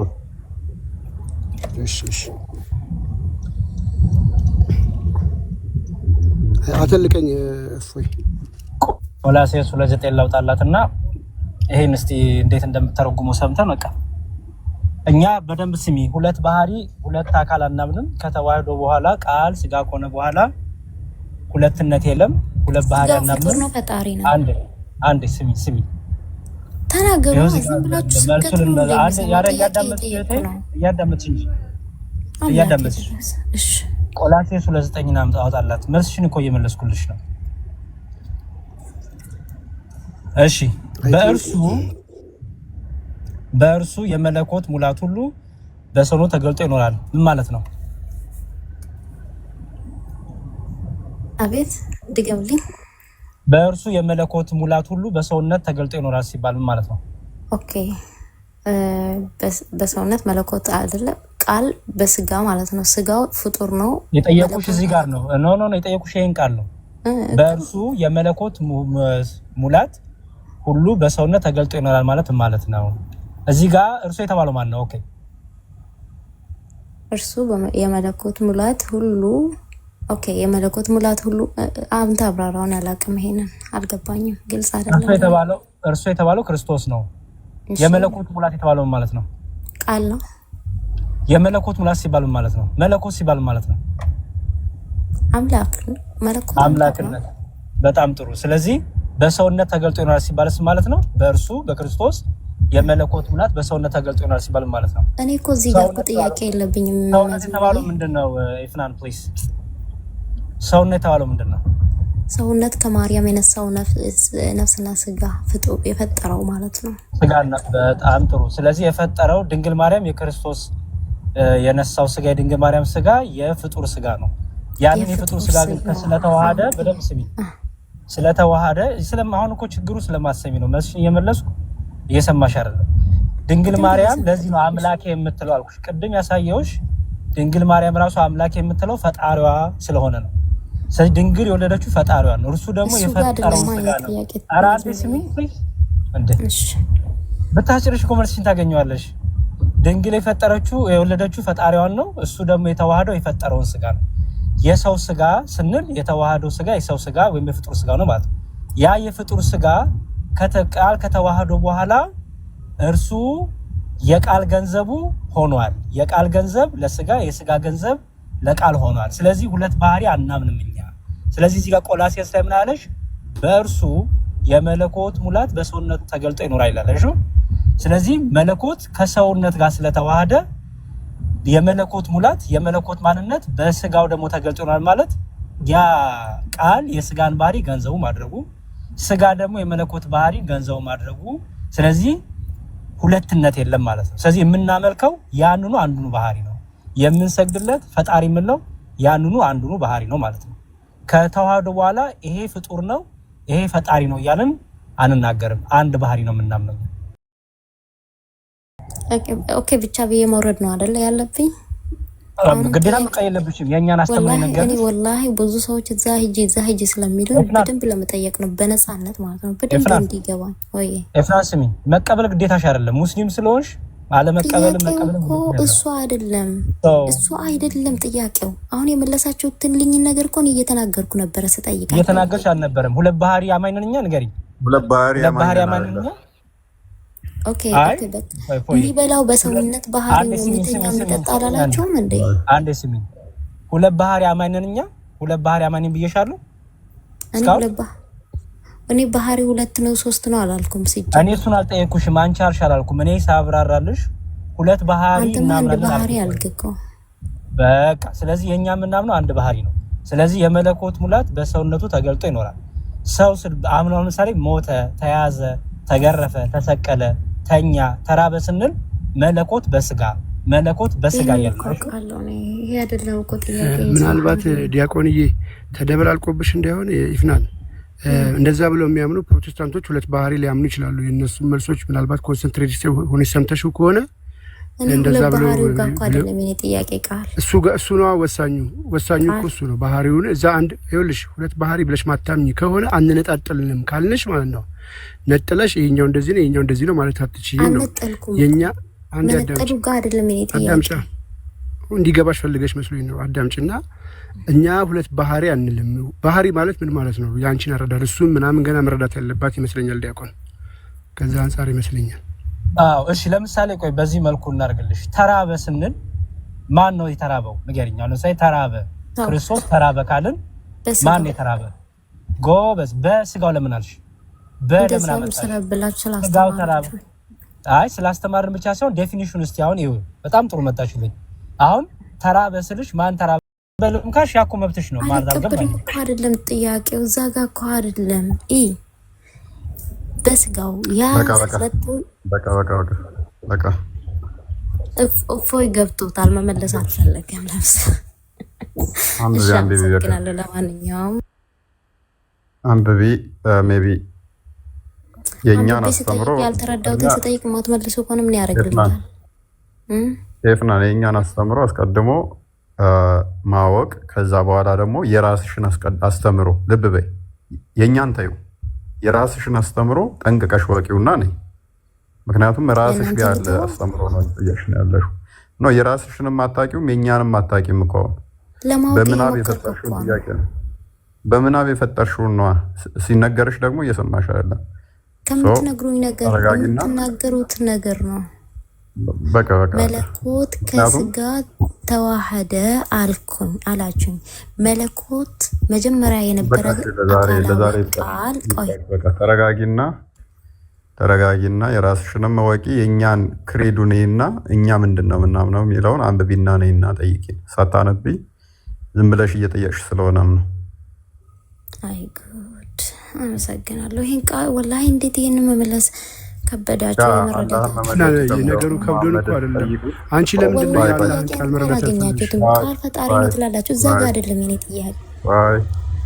አላህም ያው ሲጠየቅ መልሱን አላቀውም ብሎ ነው የሚለው እንደ ሙሐመድም አላቅም ነው የሚለው። እኛም እንደ አላህና እንደ ሙሐመድ ስለሆነ ይሆናል።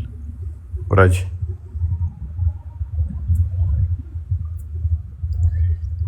ቅድሚያ የራስን አስተምሮ ጠንቅቆ አውቆ መምጣት ጥሩ ይሆናል ማለት ነው። ምክንያቱም ቁርአንሽ ፍጡር አይደለም ይላል፣ ቃሉ ፍጡር አይደለም ይላል። ቃሉ ፍጡር ካልሆነ ደግሞ ፍጡር ወረቀት ላይ ተዋህዷል። እንዴት ትመልሺዋለሽ? እሱን አላቅም ካልሽ ለምን ትሞግቻለሽ? ከአደም አጣቂ ከሆነ ዶክ የራሷን አስተምሮ አታውቅም። ይህንኑ ጥያቄው ራሷ ጋር አለ። አብራሪ ስትባል አላቅም። ኦኬ ካላወቅሽ ካዳኔ ለምን ትሞግቻለሽ? ስለዚህ ይሄ አስተምሮ ጤናማ አይደለም ካልሽ አስቀድመሽ ጤናማ አይደለም ማለት ያለብሽ ማንን ይሆናል? የሙተሊብ ልጅን ማንን? ሙሐመድን ማለት ነው። ሙሐመድ ጤናማ ያልሆነ አስተምሮ አምጥተሃል ብለሽ መሞገት ያለብሽ የራስሽን አስተምሮ ነው። ምክንያቱም ቁርአን ከለም አላህ ነው ብለሽ ታምኛለሽ፣ ያላ ቃል ነው። ያ ያላ ቃል ደግሞ ፍጡር አይደለም ብለሽ ታምኛለሽ። ወረቀቱና የተጻፈበት ጽሑፍ ደግሞ ፍጡር ነው ብለሽ ታምኛለሽ። ወረቀቱ ፍጡር ነው፣ ቃሉ ደግሞ ፍጡር አይደለም። ስለዚህ ፍጡር ያልሆነው ፍጡር የሆነው ላይ መጥቶ ተዋህዷል ብለሽ ታምኛለሽ። ደወረስ ሴናሪዮ ደግሞ በቂያማ ቀን እንደ ወፍ ግሪሳ ሆኖ አያዎቹ ራሱ ይመጣሉ። ያረጀ ገረጣ ሰው ሆኖ ደግሞ ይመጣል ይላል ቁርአኑ። አሁን በስጋ ክርስቶስ ስለተገለጠ ከበደሻል። በቂያማ ቀን ደግሞ እንደገና ያንቺ ቁርአኑ ይሄ ወረቀትነት ላይ የሰፈረው እንደገና ደግሞ የሰው ስጋ ዞ ይመጣል። ቃሉ ያላ ቃል ማለት ነው። ምን ሆኖ የገረጣ ሰው ሆኖ ይመጣል ይላል። እና የሙስሊሞች ጭንቅላት ምንድነው በጥያቄ ነው እንጂ የተሞላው እነሱ ጋር እንኳን ምን እንዳለ አያውቁትም። መልሱን አስቀድሞ ለመስማት መሞከር፣ ከዛ እኛ እምነታችን ምንድነው በደንብ ማወቅ ያን አስፈላጊ ነው። ለሪከርድ እና ለእንትን አትምጡ፣ ዝም ብላችሁ ለመዳረቅ አትምጡ፣ ጊዜ መግደያ። እኔስ ጥያቄ ያለው አለ ወይንስ ይብቃን? እዚህ ካላችሁስ ሃናን አይሻ ኢየሱስ ጠርቼውም አይሰማም። ቢበቃንም አሪፍ ነው። የተነሳው እንትን ላይ ማጠቃለያ እንስጥና ፎዬ በትንተን ያለ ነገር ላይ አንተ አሪፍ ማጠቃለያ ሰጥተሃል። ምንም ከቃጭር ናት የኔ ንግግር። እሱ ምንድነው እኛ ከቃል ስጋ ከሆነ በኋላ ሰው ከሆነ በኋላ ሁለትነት የለም፣ መከፈል መለወጥ የለም። የመለኮት ባህሪ ለስጋ የስጋ ባህሪ ለመለኮት ሆኗል። መለኮት የስጋን ባህሪ ገንዘቡ አድርጎታል ብለን እናምናለን። መለኮት የስጋን ባህሪ ገንዘቡ አድርጎታል። ስለዚህ ተራበ ስንል በስጋው ምን ነው? ለዚህ ነው ቅድምም እህታችን ምን አለች? በአለች ስጋ አላለች። ስጋ ተራበ ብንል ወይም ስጋው ተራበ ብንል ልነጥለን ሁለት ባህሪ ልናምን ነው። እኛ ደግሞ እንደዛ ማኝ አይደለንም። ስለዚህ ምን እንላለን? በስጋ እንላለን። ቆላሴስ 2:9 ላይ የመለኮት ሙላት በሰውነቱ ያለው ለዛ በሰውነቱ ይኖራል አለ። የመለኮት ራሱ ምን መሆኑን በሰውነት መገለጡን ሰው ሆኖ መገለጡ። ስለዚህ የመለኮት ባህሪ በምን ይገለጣል አለ? በስጋው ይገለጣል አለ። በስጋው ይገለጣል ካለ በሰውነቱ ይገለጣል ካለ ምን የለም ማለት ነው? መከፈል፣ መለወጥ፣ ይሄ መደረብ የለም ማለት ነው። በምንድነው? በተዋህዶ ቃል ስጋ ከሆነ በኋላ ምንነት የለም፣ ሁለትነት የለም። ሁለት ባህሪ አማኞችን ሄዳችሁ ጠይቁ። ሁለት ባህሪ አማኞች ካሉ እነሱ ሄዳችሁ ጠይቁ። እኛ ግን ኦርቶዶክሳውያን ሁለት ባህሪ አናምንም። ቃል ስጋ ከሆነ በኋላ ሁለትነት የለም። ይሄ ለመለኮት ይሄ ለስጋ። ለምሳሌ ማን የተሰቀለው ብንባል ስጋ ተሰቀለ አንልም። ስጋ ብቻውን ቢሰቀልማ አያድንም። ስለዚህ ማን አለ? መለኮት በስጋ። ማን ይቀራል? መለኮት በስጋ። ማን ተገኘ? ማን አይን አበራ? መለኮት በስጋ። ለመለኮት እኮ ምራቅ የለውም አይደል? ግን ጌታ ምራቁን ትፍ ብሎ በአፈር ለውሶ አይን የሌለውን ሰው ግንባሩ ላይ አይን ያልነበረውን አይን ፈጥሮለታል። ስለዚህ ማን የፈጠረው ስንል ምን ልንል ነው? በቃ ያው አንዱ አካል አንዱ ክርስቶስ ኢየሱስ ክርስቶስ ትናንትም ዛሬም አንድ ነው ስለሚል አንዱ አካል አንዱ ባህሪ ኢየሱስ ክርስቶስ እንላለን ማለት ነው። ስለዚህ ኢየሱስ ክርስቶስ ስንል አንድነትን ነው የምናወራው እንጂ ሁለትነትን አይደለም። ስለዚህ ምን አለ ክርስቶስ? ከሰማይ ከወረደው በቀር ወደ ሰማይ ያወጣ ማንም የለም፣ እርሱም በሰማይ የሚኖረው የሰው ልጅ ነው ብሎ ራሱን የእግዚአብሔር ልጅ የሰው ልጅ ብለን እንጠራዋለን። ስለዚህ መለኮት ስጋ ከሆነ በኋላ ወይም መለኮት ሰው ከሆነ በኋላ ውላጤ ወይም ሁለትነት ወይም መለወጥ የለም እና ይሄንን በደንብ አስተውሉ። በተለይ ቆላሴስ ላይ ያለውን የመለኮት ሙላት አረ አብዱል ፈታ ተኝቷል። አረ እሺ አብዱል ፈታ ያጀበኝ ነው ሳወራ። እሺ እና የመለኮት ሙላት በሰውነቱ ተገልጦ ይኖራል። ስለዚህ ማን ነው የምታመልኩት? ያንኑ አንዱኑ ባህሪ ድንግል ማርያም አንዱ አምላክ ያለችው ያንኑ ከስጋዋ ስጋ ያነሳዋል ከደሟ ደም ያነሳዋል ክርስቶስን ልጇን አምላኬም ትላለች ልጄም ትላለች። ልጄ ማለቷ ከእርሷ ሰው ስለሆነ ከእርሷ ስለተወለደ፣ አምላኬ ማለቷ ደግሞ የእርሷ ፈጣሪ ስለሆነ ያንኑ ግን አንዱኑ ክርስቶስ ያንኑ አንዱን አካል ምን የምትለው አምላኬም ልጄም የምትለው። ስለዚህ ሁለትነት ሁለት ባህሪ ምናምን አይደለንም እንዳለው እፎ የክርስቲያኖችን አስተምሮ በደንብ ጠንቃችሁ ብታውቁ ጥሩ ነው። ግድ ተቀበሉ አይደለም ግን እንዲያው የክርስቲያን አስተምሮ ይሄ ነው፣ የእናንተ አስተምሮ ይሄ ነው፣ ያስተምሯችሁ እንዲህ ይላል ብትሉ ጥሩ ነው። አስተምሯችን የማይለውን ነገር ይዘመተ ስግጥ ብትል ብዙም ምንም የሚመችም አይሆንም እና ይሄንን አመሰግናለሁ። እፎ የእግዚአብሔር እሺ እናመሰግናለን። ቃሎት ያሰማልን። ያ አንዳንዴ አስቸጋሪው ፓርት ምንድነው? እሱ የእኛን አስተምሮ ማወቅ ወይም ደግሞ የራስን ማወቅ አሪፍ ነው፣ ለመከራከርም ይመቻል። ወይም የእኛን በስርዓት ሪፕሬዘንት አድርጎ እንደዚህ ነው የምታምኑት ብሎ መጠየቅ አሪፍ ነው። ከዛ ደግሞ የራስንም ደግሞ ማወቅ አሪፍ ነው። አይሻ፣ ሃናን፣ ኢኤስ ጥያቄ ያላችሁ? አይሻ አለሽ? አለሁ። እንዴት ዋላችሁ? እንዴት አመሸሽ? አለሁ እግዚአብሔር ይመስገን። እንዴት ናችሁ? ደህና ናችሁ ሁላችሁ? እግዚአብሔር ይመስገን። ጥያቄ አለሽ? ጥያቄ የለኝም። እያዳመጥኳችሁ ነበር፣ እየተማርኩ ነበር። ኦኬ ሃናን ነው ጥያቄ ሳይሆን ያው ሰዓቱ መሽቷል። መዝሙር ያሬድ በጣም ነው የማከብረው። ትምህርቱ ራሱ ግልጽ የሆነ ነውና ሌላ ጊዜ ስለሚገባ ሲገባ አማራለሁ። አሁን ሰዓቱም ስለሄደ እናንተንም ማዛግ አልፈልግም። እሺ ኢኤስ ኢኤንኤስ ጥያቄ አለሽ? እሺ ይቃን በቃ ጥያቄ ከሌላችሁ ጨርስ። መልካም ዜና ልንገራችሁ ትላለ። አይ ቲንክ እፎይም ዲያቆንም ስለምታውቋት ማለት ነው። ሜቢ እፎይ ያስታወስካ ሳራን አንድ ጊዜ መታ እየተማርኩ ነው ለመማር ፈልጋለች ያለች ልጅ እኔ ቤት ከፍቼ አይ ቲንክ ዲያቆንም ያስታውሳታል መሰለኝ። አዎ አስታውሳለሁ። አዎ እግዚአብሔር ይመስገን ዛሬ ንስሐ ገብታለች። ስልኳን ቢሰራልኝ ነው እንጂ ትመጣለች። ያው ወስና ምን ብላ ያለችው ሳውዲ ነው መጠመቅ ስለማትችል ግን ንስሐ ገብታለች። ሳራ ማለት ጎበዟ ልጅ አለች። ጎበዟ ልጅ አዎ አውርቻታለሁ አይደል? በውስጥ ማውራለን እኮ ከኔ ጋር ኦኬ። አዎ ነግራኛለች ከአንተ ጋርም እንደምታወራ ምናምን እና ዛሬ ንስሐ ገባች። እናንተማ ወሬ አታውሩ እንዳለ በውስጥ አታውሩ። እኔ ጠበሱኝ እኮ ጠበሱኝ። እኔ እንትን አስቀምጫለሁ በውስጥ ለዴቫም ለማማይም ፎዬ አሁን እዚያው ፐብሊክ ያን ነገር ግን መፍትሄ ብዬ ያሰብኩትን ነገር አስቀምጫለሁ። እንግዲህ በነ ዴቫ በኩል ይደርሳል። ብቻ በጣም ከባድ በውስጥ ማስተማር ካልተቻለ አሁን እዚህ ጋር ያሉት ሁሉንም አወራቸዋለሁ። እናንተ አሁን ታወራቸዋላችሁ ወይ ብል አላውቅም ስንቶቹን እንደምታስተምሩ። እዚህ ጋር አስገቡ ብያለሁ። ፎዬ ይኸው ከራሴ ኃላፊነቴን ተወጥቼ ግሩፕ ክሬት አድርጌ አስገቡ ብያለሁ። እኔ ትላንትና ደርሶኛል፣ የዲያቆን ትላንት ደርሶኛል። ከዚህ በኋላ ያሉትን ያው አስገባለሁ፣ እናከፋፈላለን። በግሩፕ መስጠት አሁን በግሩፕ የሆነ ግሩፕ ውስጥ ከፍቶ ማስተማር ከባድ ነው፣ ግን አስ ኢንዲቪዥዋል ማስተማር ስለሆነ ኦቨር አንዳንዴ እንትን እስከ ምዝል ድረስ ማለት ነው። በጣም ብዙ ልጆች ይመጣሉ፣ ግን በውስጥ በጣም ድክመት አለ። በውስጥ መስራት ላይ በጣም እኛ ጋር ገፍተው የሚመጡ ናቸው። ገፍተው መጥተው ክርስቲያናን እንወቅ እንማር የሚሉ ማለት ነው። እነሱ እኮ ለምነው ነው የሚወስዱት። እኛን ድራማ የሚሰሩባቸው ለምነው መጥተው፣ የእነሱ ደግሞ መጥተው ጭራሽ ለምነውን ነው ክርስቲያን እንሁን እያሉ ያሉት ማለት ነው።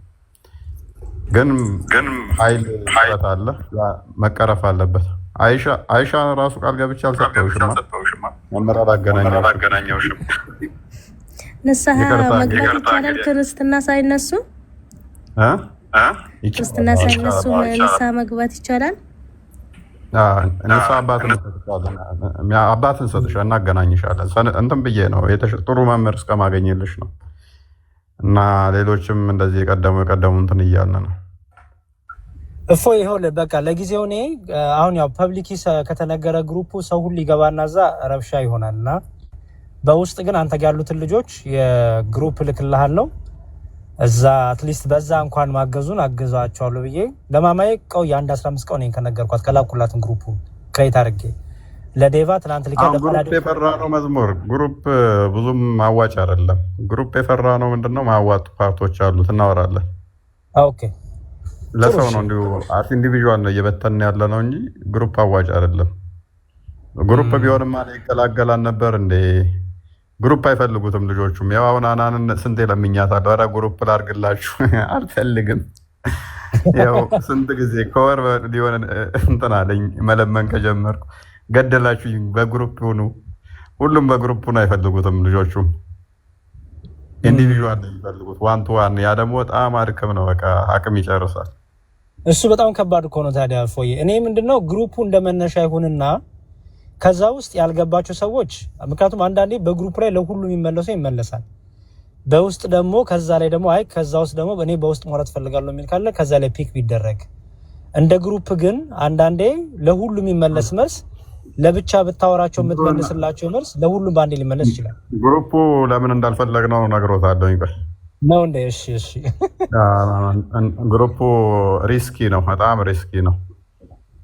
ምናመጡበት ልጆች ወደ አዲስ አበባ ላይ ራሱ ብዙ ልጆች አሉ ሪስክ ውስጥ የሆኑ ኢቨን እንደዚህ በውስጥ አስተምረናቸው እንትን ብለን ያስጠመቅናቸው እንኳን ፎቶቸውን ሳንለቅ እንኳን እየተሳደዱ ያሉ ልጆች አሉብን። እንኳን እንደዚህ እንትናቸው ወጥቶ ማለት ነው። በጣም አደጋ አለው። እንደዛ እንግዲህ አንዳንድ ሰው ለእያንዳንዱ ከተመደበ በጣም ብዙ ሪሶርስ ይፈልጋል።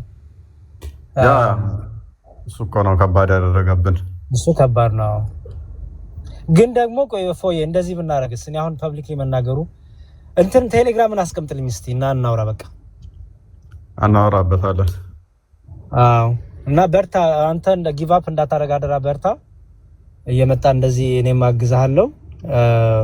ግሩፕ ላይ ግን ሰዎች የምታስገቡ ከሆነ ዴቫም እፎይ መርጣችሁ ብቻ ያው እኔ ፐብሊክ ግሩፕ ስም እየተሰጠ ወይንም ከእስልምና የሚመለሱ አሁን ከዛሬ ራሱ ለልጆች የተመለሱ አሉ። በቃ ትናንት አንድ የመጣለ እነሱን ወይ ከእስልምና የሚመለሱትን ሄደው የሚመለሱትን ወይ እነሱን ግሩፕ ውስጥ እናደርጋቸዋለን። እነሱ ብዙ ሪስክ ስለማይኖረው በቃ ጥሩ። በቃ እንደዚህ ለግሩፕ የሚወጡትን ወደ ግሩፕ ከተቷቸው ሸክሙ እንዲቀል። ከዛ እነሱ ከተያዙ ቀጥሎ ደግሞ ያሉት ደግሞ ኢንዲቪጁዋል ያሉት ደግሞ እየቀለለ ይመጣል ቁጥሩ። እንሞክራለን። በቃ እንደዛ አግዛችኋለሁ፣ ችግር የለውም። ኦልሬዲ ክሬት አድርጌያለሁ 15 ቀን ነው። እሺ